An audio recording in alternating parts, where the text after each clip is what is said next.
నమస్తే welcome to four sites TV. Mulugu జిల్లా గోవిందరావుపేట మండలం పసర గ్రామానికి కిలోమీటర్ దూరంలోనే అటవీ ప్రాంతం ఉంది. ఈ అటవీ ప్రాంతం సమీపంలో అడవి శాఖ అధికారులు ఫారెస్ట్ డెవలప్మెంట్ సెంటర్ కూడా ఏర్పాటు చేశారు. ఈ సెంటర్కు కేవలం 15 మీటర్ల దూరంలోనే అటవీ ప్రాంతం ఆహుతి అవుతున్నా అధికారులు తమకు ఏమాత్రం పట్టనట్లు వహిస్తున్నారు. సాయంత్రం 4 గంటల సమయంలో అడవి కాలుతున్నా కనీసం ఆర్పే ప్రయత్నం చేయలేదు. అగ్నికి ఆహుతవుతున్న సంఘటనా స్థలం నుంచి మా వరంగల్ ప్రతినిధి సుధాకర్ గ్రౌండ్ రిపోర్ట్.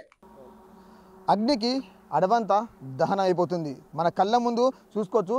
ఇది ఫారెస్ట్ డెవలప్మెంట్ సెంటర్. దానికి సుమారు 15 మీటర్ల దూరంలోనే ఎవరో ఫారెస్ట్లో మంట పెట్టారు. దానికి అడవంతా ఆహుతి అయిపోతుంది.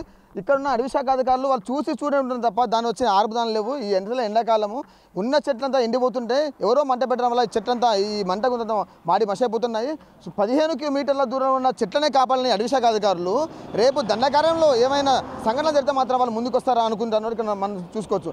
ఏదేమైనా మాత్రం మన విజువల్ చూసుకోవచ్చు. గతంలో అంటే సుమారు గంట క్రితమే ఇది మంట స్టార్ట్ అయింది. ఇదంతా ఖాళీ మొత్తం బూడిదైపోయింది. మన విజువల్ చూసుకుంటూ పోవచ్చు. మన కళ్ళ ముందు కనబడుతూనే ఉంది. మంటంతా వ్యాపించిపోతున్నది. ఆ చెట్లు మొత్తం కాలిపోతూనే ఉన్నాయి. అది కూడా పస్రా గ్రామానికి సుమారు 2 కిలోమీటర్ల దూరము.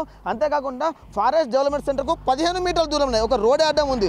ఇంత దగ్గరలో ఉన్న ఈ అగ్నిని ఆపడానికి అధికారులు ఇంత ఇబ్బంది పడుతున్నారంటే రేపు దండకారణ్యంలో ఎవరైనా వంచన సంగతి జరిగి ఈ ఫారెస్ట్ అంతా అంటుకుంటున్నా మాత్రం అడవి శాఖ అధికారులు ఏం లేదు. అసలు అడవి శాఖ అధికారులు అడవిని కాపాడనుకున్నారా లేకపోతే అంతరించిపోతున్న చూసి సంతోషపడనుకున్నారా అనే సందేశం నెలకొంది. ఏదేమైనా మాత్రం దండకార్యంలో ఇంత మంట చెల్లెకపోతుంది. అగ్నికి మొత్తం అడవంతా దహనం అయిపోతున్న మాత్రం అడవి శాఖ మాత్రం నిమ్మకు నిరంతరం వహిస్తుంది. కెమెరామెన్ బాల్తో Sudhakar, four sites TV, PSARA.